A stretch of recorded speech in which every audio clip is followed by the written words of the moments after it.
अस्सलाम वालेकुम। अब हम आगे देखते हैं इलिस्ट्रेटर में। लास्ट टाइम मैंने आपको बताया था कि एडोब इलिस्ट्रेटर CS6 किस तरह से लोड करते हैं और उसके बाद उसमें किस तरह से एक न्यू फाइल लेते हैं, उसको सेव कैसे करते हैं, उसको ओपन कैसे करते हैं और क्लोज कैसे करते हैं। आज हम एडोब इलिस्ट्रेटर CC 2017 पर भी देखेंगे कि किस तरह इसमें एक न्यू फाइल लेते हैं, ओपन कैसे करते हैं, सेव कैसे करते हैं और थोड़ा सा आगे भी देखेंगे कि ऑब्जेक्ट्स को किस तरह क्रिएट करते हैं और कैसे काम करते हैं। तो आइए शुरू करते हैं। तो एडोब इलिस्ट्रेटर CC 2017 मैंने आपके सामने क्लिक करके लोड किया है। थोड़ी सी देर में ये लोड हो जाएगा। अच्छा, CS6 में और CC 2017 में ज़्यादा फर्क नहीं है, ये थोड़ा सा वर्जन का फर्क है, थोड़ा सा इसका लेआउट का फर्क है। तो मैंने आपको दोनों ही लेआउट इसलिए समझा दिए कि अगर आपके पास CS6 इंस्टॉल है तो उस पर काम कर लें, CC 2017 इंस्टॉल है तो इस पर काम कर लें, 18 पे कर लें। लेकिन पुराना वर्जन थोड़ा लाइट होता है, इसलिए अगर आपका कंप्यूटर थोड़ा ओल्ड है, कोर टू डू है, ड्यूल कोर है, तो उस पर वो यूज़ कर लें। अगर आपकी मशीन i5, i3, i7 है तो आप नए वर्जन भी उस पर यूज़ कर सकते हैं। तो ये देखिए आपके सामने लोड हो रहा है एडोब क्रिएटिव क्लाउड का इलिस्ट्रेटर CC। तो देखिए आपको लास्ट वाली क्लास के मुताबिक अगर आप जब देखेंगे इसको तो ज़्यादा फर्क महसूस नहीं होगा। इस पे भी ये देखिए आपके सामने जो ऊपर आ रहा है, ये इसके अंदर मेन्यू बार है जिसमें डिफरेंट कमांड्स हैं, बिल्कुल उसी तरीके से। और जब आप इसमें एक न्यू फाइल लेना चाहते हैं तो आप फाइल में जाके न्यू करते हैं। बस इसमें कंफ्यूजन पॉइंट थोड़ा सा यही है कि ये आपके सामने रिसेंट फाइल्स को इस तरह से दिखा रहा होता है और न्यू जब डॉक्यूमेंट करते हैं तो recent, saved, mobiles, web, print और फिल्म के कुछ इस तरह से ऑप्शंस आ रहे होते हैं। मतलब उसमें सारी चीजें कुछ मेन्यूज के अंदर थी, यानी कि कॉम्बो बॉक्सेस में थी, इसमें कुछ टैब्स के अंदर आ गई है। अब फॉर एग्जांपल अगर आप वेब पे जाके काम करना चाह रहे हैं, प्रिंटेड मटेरियल तैयार करना चाह रहे हैं, तो इसके अंदर पहले से साइजेस उसमें भी मौजूद थे, लेकिन इसमें आपको सामने थंबनेल्स की व्यू में आ रहे हैं। जैसे कि अगर आपको लेटर का साइज देखना है तो ये इसका साइज आ रहा है और ये PT मींस पॉइंट्स में आ रहा है आपका, क्योंकि यहाँ पे मेजरमेंट यूनिट पॉइंट्स में है। अगर आप इसको पिक्सल्स में रखेंगे तो अब ये पिक्सल्स में आएंगे। तो आइए वेब पे क्लिक करते हैं तो वेब में आ रहे हैं, देखिए पिक्सल्स में आ रहे हैं। अगर आप वेब लार्ज लेना चाह रहे हैं, कॉमन लेना चाह रहे हैं, थोड़ा सा आसान कर दिया है, क्लियर कर दिया है ताकि आपको आसानी हो अपना फाइल साइज चूज करने में। जैसे 800 बाय 600 ये विड्थ है, ये हाइट है। और इसी तरीके से जो भी साइज आपने चूज करना है, व्हाटएवर प्रिंट मटेरियल के लिए करना है या वेब के लिए करना है या मोबाइल के लिए करना है, तो मोबाइल के भी डिफरेंट साइज है। मतलब मोबाइल के लिए आपको कोई एप्लीकेशन का मॉडल डिजाइन करना है या कोई भी चीज करनी है तो इसके अंदर आपको दिखाया गया है, आपको आसान कर दिया गया है। तो कंफ्यूज नहीं होना है, चाहे आप CS6 यूज करें, CC यूज करें या इसके बाद वाला CC 2020 यूज करें, कोई फर्क नहीं है, सिर्फ लेआउट को समझना है। इसलिए मैंने आपको दोनों लेआउट्स के टेस्ट दे दिए। तो आइए अब यहां से हम एक साइज ले लेते हैं, सपोज वेब के लिए और 1024 बाय 768, या ये ले लेते हैं 1220 बाय 1024 और यहां से क्लिक करके वही RGB red green colour mode या CMY के दो मैंने एक लेना है। और यहां से ये विड्थ है या हाइट है, पिक्सल्स में काम करना है। ओरिएंटेशन पोर्ट्रेट या लैंडस्केप रखनी है, आपकी मर्जी। आर्ट बोर्ड कितने चाहिए, 1, 2, 3 जितने चाहिए ले सकते हैं। मोड सेटिंग्स में जाके ये देखिए बिल्कुल वही चीज आपके सामने आ गई जो आपने CS6 में देखी थी। तो यहां से भी वही चीज है। अगर आप थोड़े से पुराने यूजर्स हैं जो CS6 यूज करते हुए आ रहे हैं तो CC 2017 के अंदर आपको ये फीचर भी मिल जाता है। यहाँ से अपने रेजोल्यूशंस वगैरह को सेट करके आप यहाँ से ऑब्जेक्ट ले सकते हैं और यहाँ से क्रिएट डॉक्यूमेंट भी कर सकते हैं। क्रिएट डॉक्यूमेंट, ये देखिए एक डॉक्यूमेंट क्रिएट हो गया और यहाँ से भी आपका काम शुरू हो सकता है, क्रिएट करके भी कर सकते हैं। ठीक है, तो ये आपकी एक न्यू फाइल आ गई। तरीका वही है सेव करने का, फाइल में जाएंगे, सेव पे क्लिक करेंगे और जहां पर आपको अपनी फाइल सेव करनी है, तो मैं यहाँ पे AI के फोल्डर में गया और यहाँ पर से मैंने उसमें अब सेव कर दिया, सेकंड फाइल के नाम से मैंने इसको सेव कर दिया। वही टाइप है .ai, बट अब जब आप सेव करेंगे तो ये आपसे कहेगा कि अभी आप जो फाइल सेव करें वो इलिस्ट्रेटर CC की है।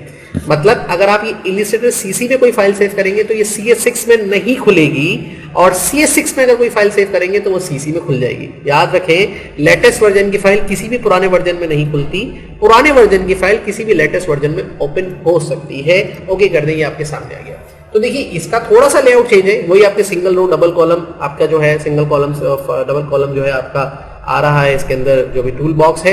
और ये आपका जो है प्रॉपर्टी इंस्पेक्टर आ रहा है ऊपर, स्टैंडर्ड बार कह लें इसको आप, मेन्यूज आ रहे हैं आपके ऊपर, इसमें ओपन सेव सेव इसकी कमांड है, सेम बिल्कुल वही है। और ये आपके वही टूल्स आ रहे हैं जो यहाँ पे नजर आ रहे हैं। इसमें कलर पैलेट्स है, कलर गाइड है, क्लिक करते जाए जो भी चीज चाहिए। अगर आप इसमें से कोई चीज बाहर निकाल के लाना चाहते हैं तो इस तरह बाहर ले आइए, यहाँ क्लिक करके शो ऑप्शंस करेंगे तो पूरा खुल जाएगा। इसको बड़ा करना है, यहाँ से इस तरह से बड़ा छोटा कर सकते हैं। और अगर क्लोज हो जाए तो कोई टेंशन नहीं है, विंडोज में जाके आपको ये सारी चीजें दोबारा से मिलने वाली है। उठा के इधर एडजस्ट करना है, इधर रखेंगे, इधर दोबारा से एडजस्ट हो जाएगा। ठीक है, तो इस तरह से चीजों को ओपन करके आप काम करेंगे तो आपको आसानी होगी। ये देखिए अब यहाँ पे कुछ आपको शॉर्टकट्स भी समझनी है। आपके पास दो टूल है, एक है सिलेक्शन टूल और एक है डायरेक्ट सिलेक्शन टूल। ठीक है, अगर आप कोई भी ऑब्जेक्ट ड्रॉ करते हैं, मैंने बताया था कि 2 सेकंड अगर आप उस पर लेफ्ट वाला बटन दबा के रखेंगे अपने माउस का तो ये ऑब्जेक्ट्स खुल जाएंगे। इसमें से हम अगर एक रेक्टेंगल बनाते हैं तो याद रखें ये फिल है, ये स्ट्रोक है। अब जब मैं इसको ड्रॉ करूंगा, ये देखिए ड्रॉ हो रहा है। अच्छा, ये जो गुलाबी कलर का निशान आ रहा है पिंक, इसे कहते हैं डायनामिक गाइड्स, ये भी आपको हेल्प कर रहा होता है। ओके, ये कहां से ऑन होता है डायनामिक गाइड्स, आपको इसको ऑन रखना है और ये आपको यहाँ पे नजर आएगा। ये आपके सारे पैलेट्स यहाँ से ऑन ऑफ किए जा सकते हैं। व्यू में जाइए, स्मार्ट गाइड्स ऑन है आपका, और स्नैप टू ग्रिड अभी ऑन नहीं है, snap to pixel, snap to ये आपके ऑन है, ठीक है। और रूलर एक्टिवेट करना तो यहाँ जाके शो रोलर पे क्लिक कर दें तो रोलर आपका एक्टिवेट हो जाएगा। कंट्रोल आर शॉर्टकट की है ऑन और ऑफ करने की, फोटोशॉप में भी यही थी। अब आप अपना ये सिलेक्शन टूल लेंगे और जब इस पे क्लिक करेंगे तो ये सिलेक्ट हो जाएगा। ये इसके कंट्रोल हैंडल्स है और ये इसके, इनको एंकर्स भी कहते हैं, और ये इसके जो इनसाइड है रोटेशंस एंकल्स हैं। ये CS6 में नजर नहीं आएंगे, कोई बात नहीं, उस पर अलग तरीका भी है। तो अगर आप यहां से इसको इस तरह से करेंगे तो ये इस तरह से स्ट्रेच होगा, अगर आप यहां से करेंगे तो इस तरह स्ट्रेच होगा, अगर आप इसको यहां से करेंगे ऐसे स्ट्रेच होगा, यहां से क्लिक करेंगे ऐसे स्ट्रेच होगा, ऐसे क्लिक करेंगे ऐसे स्ट्रेच होगा, और यहां से क्लिक करके ऐसे करेंगे। तो यहां पर आपकी जो कुछ शॉर्टकट्स आपको समझनी है, जैसे कि अगर आपका माउस पॉइंटर यहां पर है और इस हिस्से को आप जूम करना चाहते हैं तो अपना ऑल्ट की ALT का बटन दबा के रखें और अपने माउस के स्क्रोलर को ऊपर की तरफ घुमाएं तो उसी पॉइंट के मुताबिक ये जूम इन करेगा। और अगर आप इसको जूम आउट करना चाहते हैं तो रिवर्स घुमाएं तो ये जूम आउट करेगा ऑल्ट के बटन के साथ। इसी तरीके से अगर कंट्रोल का बटन दबा के रखेंगे और फिर इसको आप स्क्रोल घुमाएंगे तो लेफ्ट एंड राइट ये मूव करेगा, ना जूम करेगा ना जूम आउट करेगा, पर मूव करेगा। इसी तरीके से अगर आप ऑल्ट का बटन दबा के रखेंगे और किसी भी ऑब्जेक्ट को नीचे से यानी कि यहां से इसको पकड़ के नीचे की तरफ ड्रैग करेंगे ऑल्ट के साथ, ऑल्ट का बटन दबा के रखें और इसको पकड़ के नीचे करेंगे तो ये चारों तरफ इस तरह ऊपर की तरफ और नीचे की तरफ यकसा तौर पर फैलेगा। इसी तरीके से अगर आप ऑल्ट का बटन दबा के इधर से ड्रैग करेंगे तो ये दोनों साइड पे इक्वली फैलेगा। अगर वैसे करेंगे तो एक साइड पे बढ़ रहा था ये, ठीक है। और अगर आप ऑल्ट का बटन दबा के रखेंगे ALT तो ये देखिए चारों तरफ यकसा तौर पे फैलेगा। अच्छा, डायगोनली अगर आप यही काम इसको स्ट्रेच करें शिफ्ट का बटन दबा के रखें, जैसे शिफ्ट का बटन दबा के रखेंगे तो भी ये तीनों चारों तरफ इक्वल फैलेगा, छोटा हो या बड़ा हो, ठीक है। और यहां से भी करके देखिए एक साइड पे फैलेगा। लेकिन सिर्फ शिफ्ट का जो काम आपको देगा वो इस यहां पे देगा कि अगर आपको किसी भी ऑब्जेक्ट को इक्वली स्मॉल या लार्ज करना है तो शिफ्ट का बटन दबा के नीचे से उसको छोटा करें या बड़ा करें तो वो इक्वली तीनों चारों तरफ से रीसाइज होता चला जाएगा। अब आती है बात इसके ऊपर कि ये तो हो गया सिलेक्शन टूल का काम। सिलेक्शन टूल से एक तो ये रिसाइजिंग हो रही है, दूसरा रोटेशन भी कर सकते हैं। ये देखिए आप आएंगे रोटेशन पे, तो अगर आप डायरेक्टली इसको किसी भी ऑब्जेक्ट को ऐसे पकड़ के रोटेट करेंगे तो ये फ्रीली रोटेट करेगा। अब फ्रीली रोटेट करने में प्रॉब्लम ये होता है कि हमें आइडिया नहीं हो रहा पता किस तरह से हो रहा है सही तरह रोटेट, तो मैं इसको अंडू करता हूं। अंडू करने के लिए यहां से भी अंडू किया जा सकता है और कंट्रोल Z आपके पास शॉर्टकट की भी है, वहां से भी कर सकते हैं। अच्छा, रोटेशन के लिए आप जब यहां आते हैं इस तरह का एक कर्व ही आपके पास एरो आता है दो साइड का, तो आप यहां पे दबा लें शिफ्ट का बटन दबा के रख के जब आप रोटेट करेंगे तो बड़ा कंट्रोल्ड तौर पे ये रोटेट करेगा और 45 डिग्री पे ये रोटेट करता चला जाएगा। यानी कि इस तरह से सीधा हो जाएगा, इस तरह करेंगे ऐसा हो जाएगा, ऐसा हो जाएगा। लेकिन अगर शिफ्ट छोड़ेंगे देखिए वही फ्रीली होने लग जाएगा। लेकिन अगर आप इसको रोटेट करते हुए कंट्रोल का बटन दबाएंगे तो इस पे कोई फर्क नहीं पड़ेगा, ठीक है। और अगर आप ऑल्ट का बटन दबाएंगे तो भी इस पे कोई फर्क नहीं पड़ेगा। सिर्फ शिफ्ट आपको हेल्प करने वाला है, याद रखिए, रोटेशन के हवाले से, ठीक है।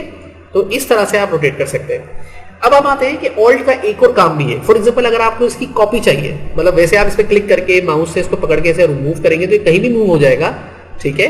लेकिन अगर आपको इसकी एक कॉपी चाहिए, किसी भी ऑब्जेक्ट की आपको एक कॉपी चाहिए, तो आप दबाएंगे ऑल्ट, यानी कि ऑल्ट का बटन दबा के रखेंगे और उसको पकड़ के ऐसे आप जब मूव करेंगे तो उसकी कॉपी बन जाएगी। ये देखिए ऑल्ट बटन दबा रखा है और मैंने इसी ऑब्जेक्ट की 3-4 कॉपीज इजीली बना ली और वो बिल्कुल उसकी डुप्लीकेट होंगी, ठीक है। याद रखिएगा ये शॉर्टकट कीज बहुत अहम है इलिस्ट्रेटर या फोटोशॉप में। अभी हम इलिस्ट्रेटर सीख रहे हैं ताकि आपका काम जल्दी हो जाए, ठीक है। इसी तरीके से अगर आप इसके अंदर कलर फिल करना चाहते हैं तो याद रखें ये फिल है, ये है स्ट्रोक। स्ट्रोक माने ये आउटलाइंस जिन्हें हम इलिस्ट्रेटर में कहते हैं स्ट्रोक, और ये अंदर वाला हिस्सा जिसे हम कहते हैं फिल। तो किस तरह करेंगे, पहले आपने ऑब्जेक्ट को सिलेक्ट करना है, देन आपने फिल पर क्लिक करना है। डबल क्लिक करेंगे तो आपके पास कलर पिकर खुलेगा। कलर पिकर का क्या है, hue, saturation, brightness, red, green, blue, जो भी इसकी चीज है यहाँ से कर सकते हैं। सपोज कि आपने रेड कलर लिया, अब इसकी ब्राइटनेस कितनी होनी चाहिए, तो आप यहाँ से चूज करें पहले रेड कलर और इसकी ब्राइटनेस ले लें यहाँ से। तो देखिए ब्राइटनेस को आप डार्क भी कर सकते हैं और लाइट भी कर सकते हैं। इसी तरह से ह्यू, अगर आपने सपोज भी यहाँ से ब्लू कलर एक लेते हैं, रेड ग्रीन और ये लिया ब्लू, ब्लू का चलेगा ह्यू। उस ह्यू में भी यही चीज है कि आप ब्लू के कौन सी क्वालिटी का लेना चाह रहे हैं, लाइट डार्क ब्लू, या फिर उसको यहाँ से भी कंट्रोल कर सकते हैं। ये आपका कलर सेलेक्टर है, ये कलर पिकर खुला हुआ है, हर कलर का एक कोड है। ये देखिए ये वो कोड है, हेक्साडेसिमल कोड कहलाता है। ये कोड आप अपने पास रख लें और जब भी ये कोड आप इस बॉक्स में आके लिखेंगे, फॉर एग्जांपल मैं इस कोड को कॉपी करके अभी अपने पास नोटपैड में सेव कर लेता हूँ। ये मेरे पास सेव हो गया। अब मैंने तो कलर बनाया नहीं, ठीक है, तो अगर अब मैंने इसको खोला और वो कलर मुझे चाहिए, डबल क्लिक करके मैंने खोला और वो कलर मुझे चाहिए, तो ये देखिए ये कोड में जैसे यहाँ पे लिखूंगा वो कलर ऑटोमेटिकली बन जाएगा, ठीक है। और ओके करने में वो कलर सेलेक्ट हो गया और ये कलर इसके अंदर भर भी गया। यानी कि अब इसमें कोई भी कलर भरना है, यहाँ डबल क्लिक किया और यहाँ से आप याद रखें क्लिक करके ओके करेंगे तो ये इसके अंदर कलर फिल होना शुरू हो जाएगा। जो भी कलर चाहें आप यहाँ पे फिल अप कर सकते हैं, ठीक है। सेम थिंग अगर आप स्ट्रोक पे करना चाह रहे हैं तो आप यहाँ क्लिक करके स्ट्रोक पे भी कलर्स दे सकते हैं। तो उसके लिए आपको उस पर डबल क्लिक करना पड़ेगा और यहाँ से स्ट्रोक के लिए कोई भी कलर सेलेक्ट करना होगा, ओके करेंगे, स्ट्रोक पे अप्लाई हो जाएगा, ठीक है। अब सवाल ये पैदा होता है कि स्ट्रोक की थिकनेस कहां से कंट्रोल करते हैं। जैसे आप किसी ऑब्जेक्ट को सिलेक्ट करते हैं तो ऊपर भी आपको दो ऑप्शन नजर आ रहे हैं, ये फिल विद कलर है, यहां से आप डायरेक्टली कलर्स यहां से भी ले सकते हैं, ये इनसाइड फिल करेगा, और अगर आप स्ट्रोक पे फिल करना चाहते हैं तो यहां से भी कर सकते हैं, ये इसके स्ट्रोक्स पर फिल करेगा, ठीक है। अब स्ट्रोक की थिकनेस यहां से की जा सकती है। अपने माउस का स्क्रोलर यूज करें, ऊपर की तरफ घुमाएं तो आप देखें इसकी थिकनेस बढ़ती जा रही है, और अगर आप यहां से कम करेंगे तो ये कम होती चली जाएगी। क्लिक करके यहां से आप खुद भी ले सकते हैं, ये देखिए पूरा स्ट्रोक आ गया, और यहां से कम स्ट्रोक ये आ गया, और ये स्ट्रोक्स पे आ गया। इस पे कोई स्ट्रोक देना है आपने यहां से कोई स्ट्रोक दे दिया, और इसके कोई कलर्स को यहां से आपने मैनेज कर लिया, ठीक है। तो ये स्ट्रोक के हवाले से यहां से भी आप इन चीजों को कर सकते हैं। अब कोई भी आप शेप बना लें यहां से क्लिक करके, एलिप्स बना लें। अच्छा, अब एक इलिप्स एक डायरेक्टली बन गया। एक कंप्लीट सर्किल बनाने के लिए बेहतरीन तरीका है कि शिफ्ट का बटन दबा के रखें और देखिए बेहतरीन सर्किल बनेगा, बिल्कुल इक्वल बनेगा। और अगर रेक्टेंगल भी पूरा बनाना है तो शिफ्ट के बटन के साथ स्क्वायर भी कंप्लीट बनेगा। इसी तरीके से आप पॉलीगॉन बनाना चाहते हैं, वैसे आप देखिए फ्रीली बनाएंगे, ऐसे ऐसे घूम रहा है, लेकिन जैसे शिफ्ट का बटन दबाएंगे तो ये बिल्कुल स्ट्रेट बनेगा और बिल्कुल परफेक्ट पॉलीगॉन क्रिएट हो जाएगा। उसके बाद आप इस पर क्लिक करें और यहां से उठा के कहीं भी रख लें। फॉर एग्जांपल अगर आपने एक पॉलीगॉन बनाया है तो पॉलीगॉन के आप कलर तो देना चाहते हैं पर आप उसको स्ट्रोक नहीं देना चाहते, तो आप उस पर क्लिक करेंगे फिल पर, और फिल में जो कलर देना चाहते हैं वो दे दे। स्ट्रोक नहीं देना तो स्ट्रोक पे क्लिक करके ये देखिए नन का निशान आ रहा है, यहां से नन कर दे, या फिर यहां पे जाके ये भी नन का निशान आ रहा है, यहां से भी नन कर सकते हैं। अब इसका स्ट्रोक नहीं है, इसमें सिर्फ फिल है। इसी तरीके से अगर इस पे मैं क्लिक करके कोई कलर फिल करता हूं, यहां क्लिक किया मैंने और एक कलर फिल कर दिया, और इसके बाद इसके अंदर मैं ये एक और सर्किल बनाना चाह रहा हूं और इस सर्किल को मैं इसके अंदर रखना चाह रहा हूं और इसका सिर्फ स्ट्रोक देना चाह रहा हूं, फिल नहीं देना चाह रहा, तो फिल को यहां से जाके भी नन किया जा सकता है और उसी तरीके से यहां क्लिक करके यहां से भी नन किया जा सकता है। तो मैंने यहां से नन कर दिया और अब सिर्फ स्ट्रोक देने हैं, तो यहां से क्लिक करके स्ट्रोक दिया और स्ट्रोक की जो थिकनेस है वो यहां से मैंने बढ़ा दी। तो ये देखिए इस तरह का भी ऑब्जेक्ट क्रिएट किया जा सकता है। इस तरह हम बहुत सारे ऑब्जेक्ट इसमें क्रिएट कर सकते हैं। और कंट्रोल एस सेव करने के लिए शॉर्टकट की याद रखिए, ये आपका आर्ट बोर्ड है, ये रूलर है, ये सारे पैलेट्स है, ये टूल बॉक्स है, ये मेन्यू बार है, इसी पे आपने काम करना है।